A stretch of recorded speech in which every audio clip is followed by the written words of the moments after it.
네, 저번 주에 했던 것 잠깐 복습하고 오늘 말씀 나누도록 하겠습니다. 저번 주에는 하나님의 능력에 대해서 나누었습니다. 하나님이 능력 가운데 예수님을 두 가지의 능력을 보여주셨다라고 말씀을 드렸습니다. 첫 번째는 부활의 능력입니다. 하나님이 예수님을 부활시키셨습니다. 예수님을 믿는 우리도 예수님처럼 부활하게 될 거라는 겁니다. 우리가 마지막 날에는 반드시 부활하게 될 겁니다. 이것을 아는 것이 능력이라고 말씀을 드렸습니다. 두 번째는 주 되심의 능력이라고 말씀을 드렸습니다.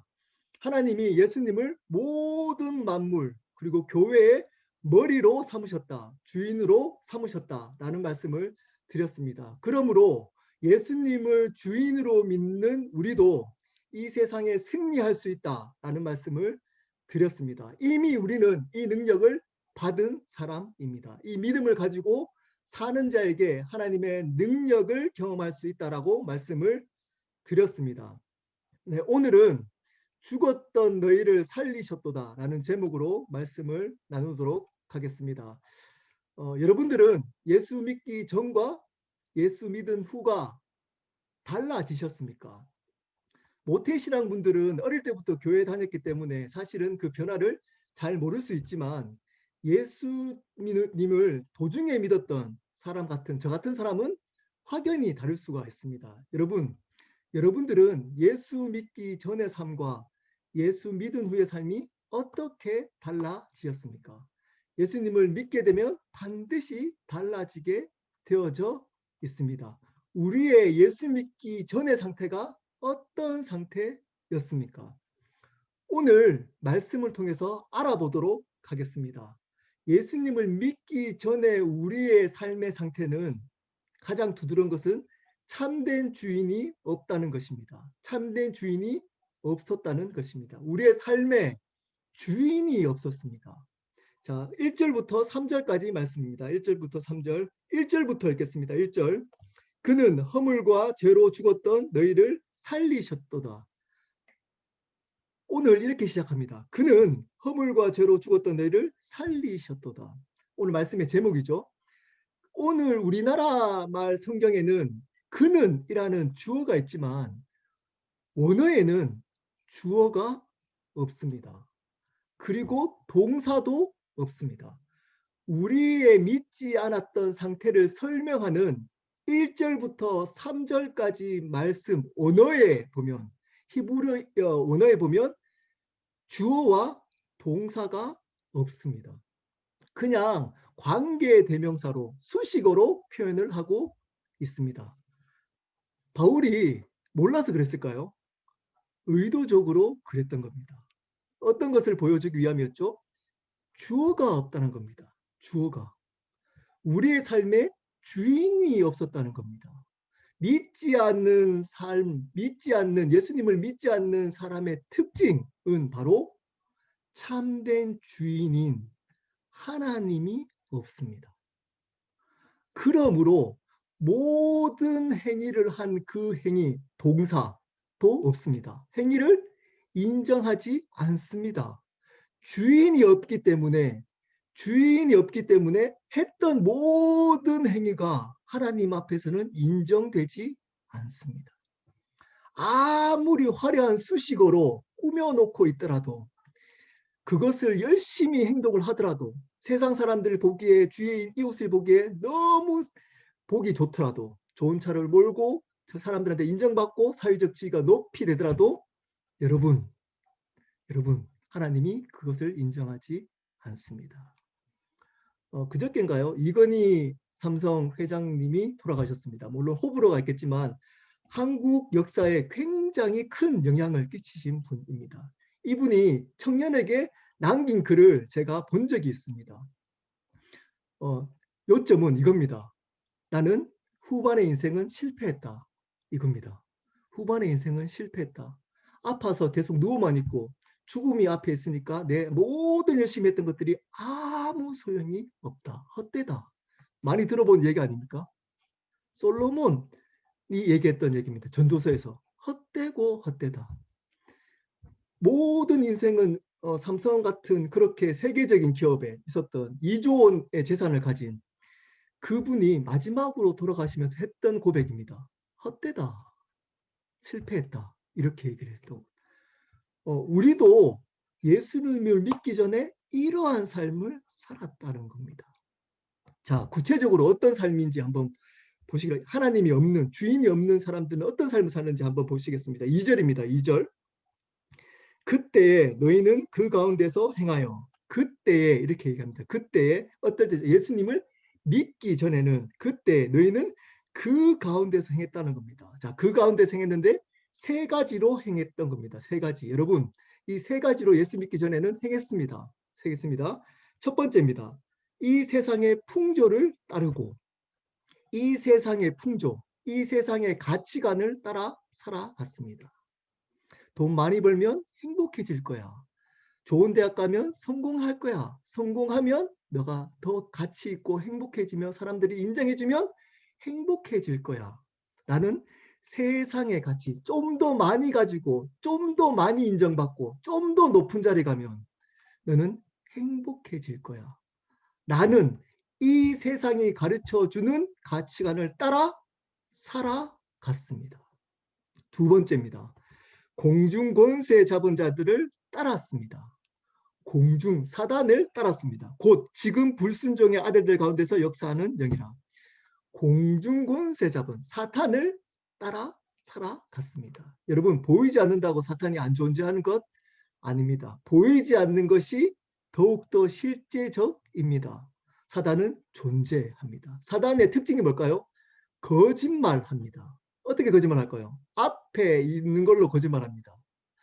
이 세상의 풍조를 따라 살아가는 것이 행복해져 라고 거짓말합니다. 불안하지 않냐? 너 가진 것 없으면.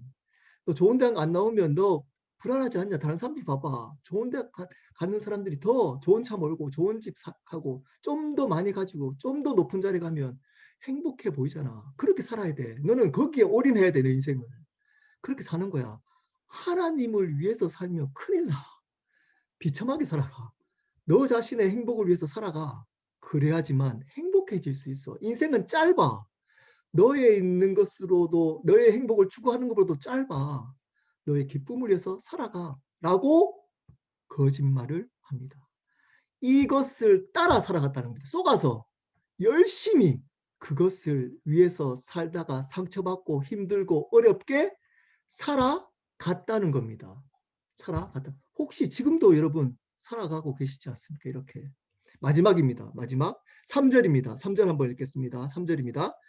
전에는, 한 번 더 강조합니다. 전에는 예수 믿기 전에는 우리도 다 그 가운데서 우리의 육체의 욕심을 따라 지내며 육체와 마음이 원하는 것을 하여 다른 이들과 같이 본질상 진노의 자녀이었더니.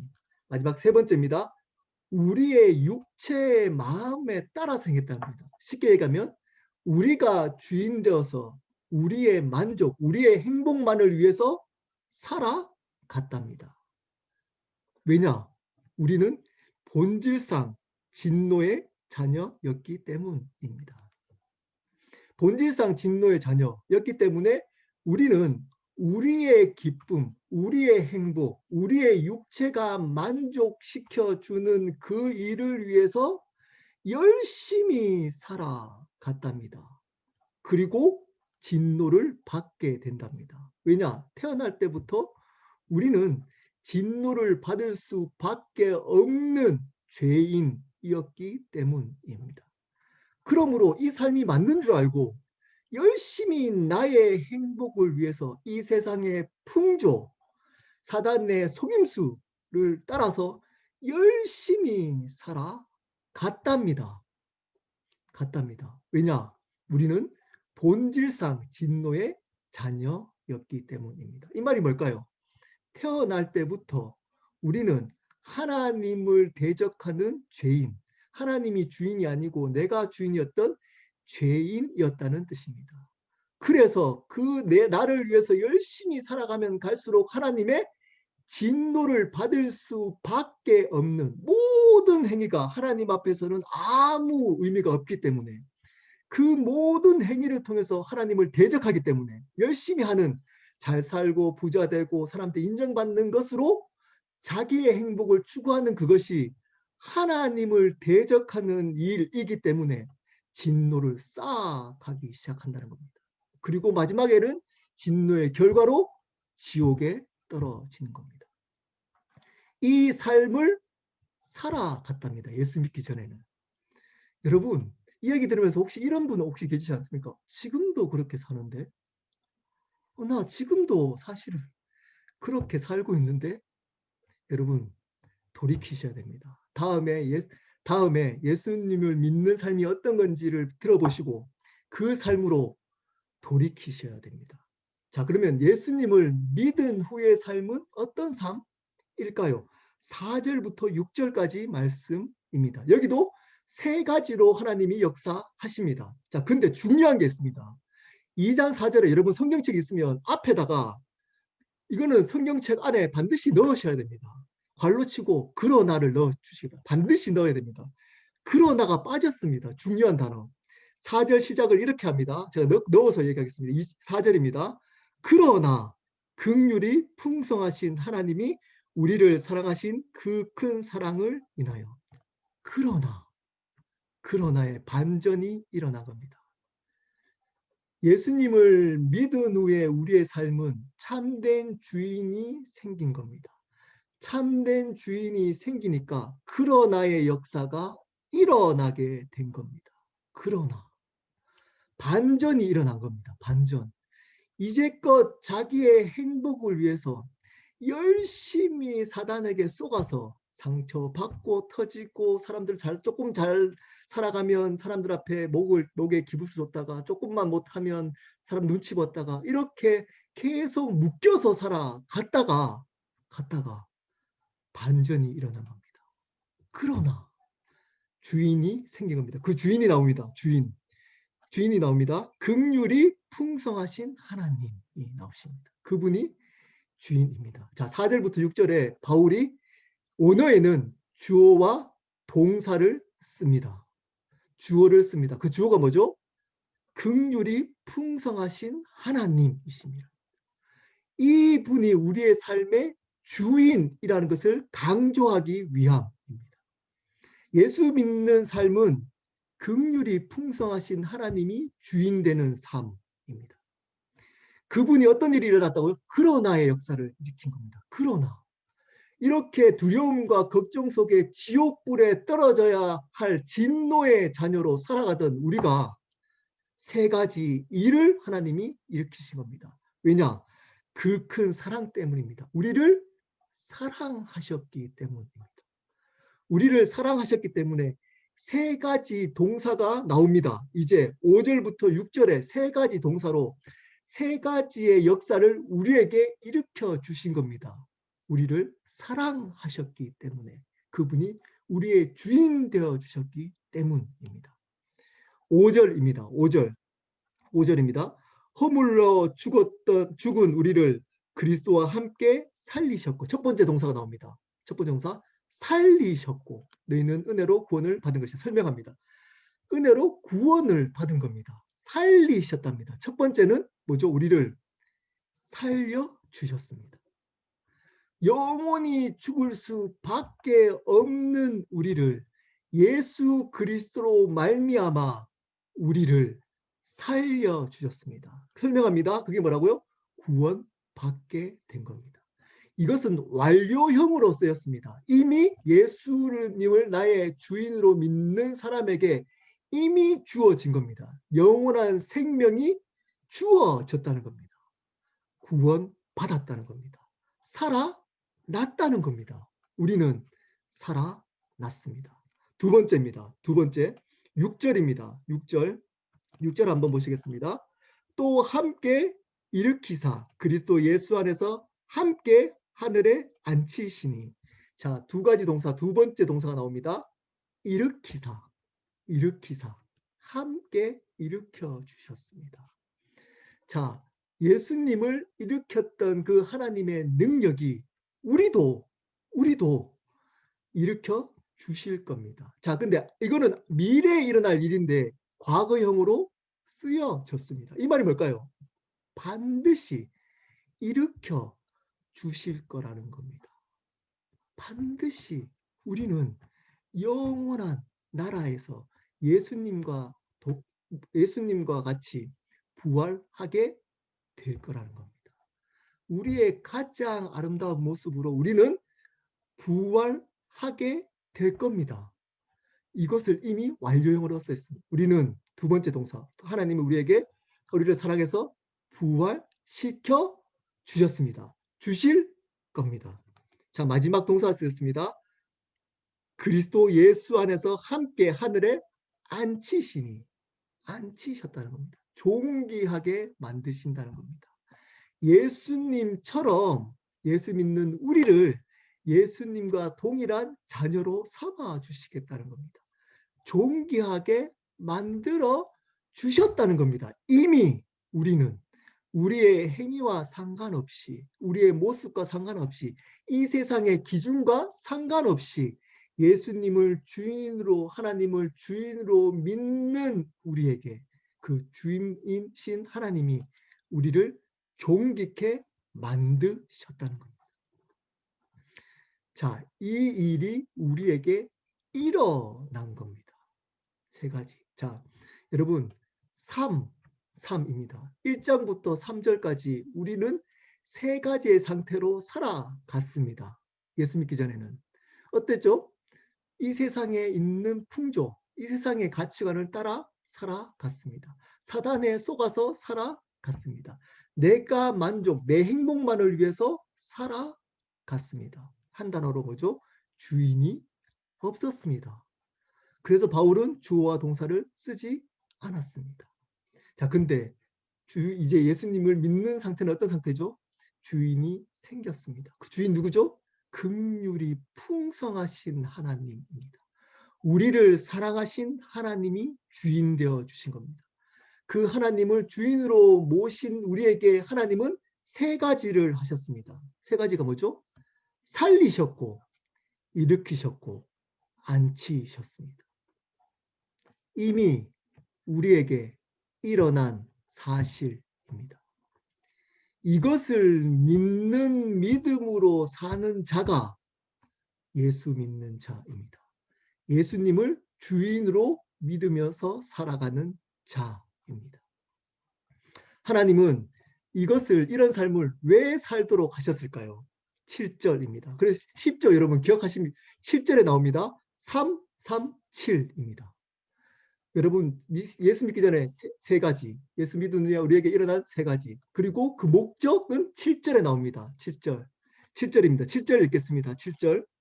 이는 이유죠. 그 이유는 그리스도 예수 안에서 우리에게 자비하심으로써 그 은혜의 지극히 풍성함을 오는 여러 세대에 나타내려 하심이라. 반복하고 있습니다. 이 얘기 또 반복하고 있습니다. 이 얘기입니다. 내가 너희 주인 되는 이유, 그래서 너희를 살리고 다시 일으키고 앉히신 이유가 뭐라고요? 이 은혜를 다른 사람에게도 전하라 라는 이유입니다. 이 하나님의 은혜를 전하는 것입니다.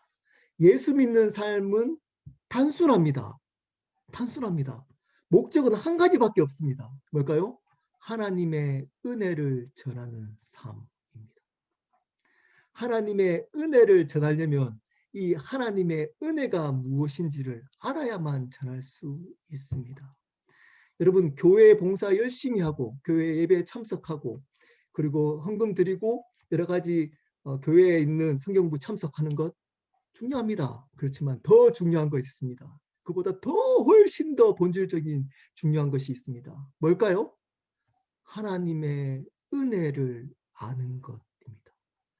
날마다 하나님의 은혜를 경험하는 것입니다. 그분의 은혜의 풍성함이 얼마나 큰지를 날마다 아는 것입니다. 교회는 그것을 가르쳐 주는 곳입니다. 교회 열심히 예배 참석하십시오. 봉사하십시오. 성경 참석하십시오. 라는 이유는 그것 어떻게 해야 될 이유를 가르쳐야 되는 겁니다. 그게 뭘까요? 그것을 통해서 하나님의 은혜의 풍성함을 알고 경험하도록 하기 위함입니다.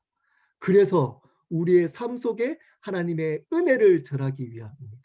그것을 뭐라 그러죠? 예배라고 합니다. 그것을 예배라고 합니다.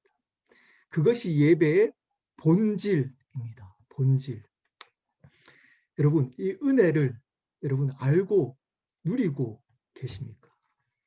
여러분, 왜 세상에 있는 것 지금처럼 앞에 있던 세상 예수 믿지 않는 사람처럼 여러분 살아가고 계신지 아십니까?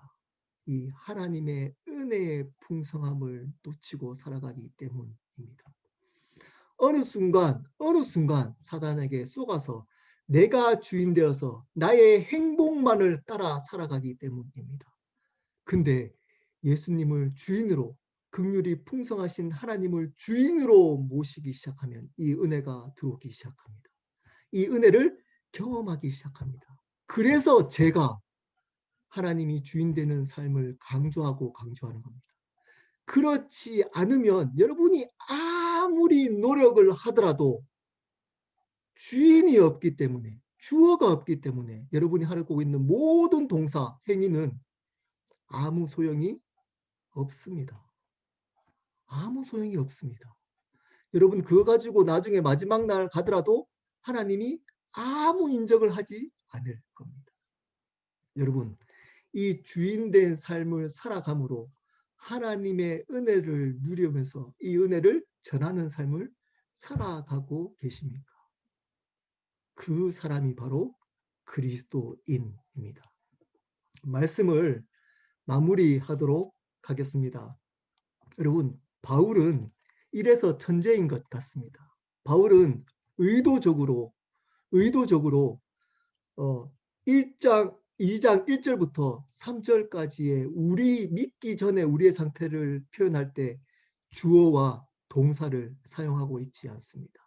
그냥 접속사나 관계대명사 그리고 수식어로 우리의 상태를 표현하고 있습니다.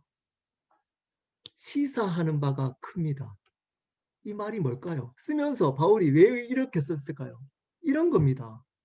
주인이 없으면 이렇게 살아가.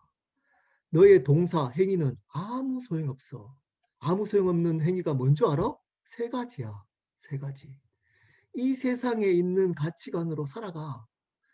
이 세상에 높고 많이 가지면 행복해질 거야. 좋은 데 가, 좋은 집 살아, 좋은 차 바꿔. 그걸로 너의 행복을 누려. 여행 다니면서 기쁘게 살아가. 너의 행복을 위해 살아가.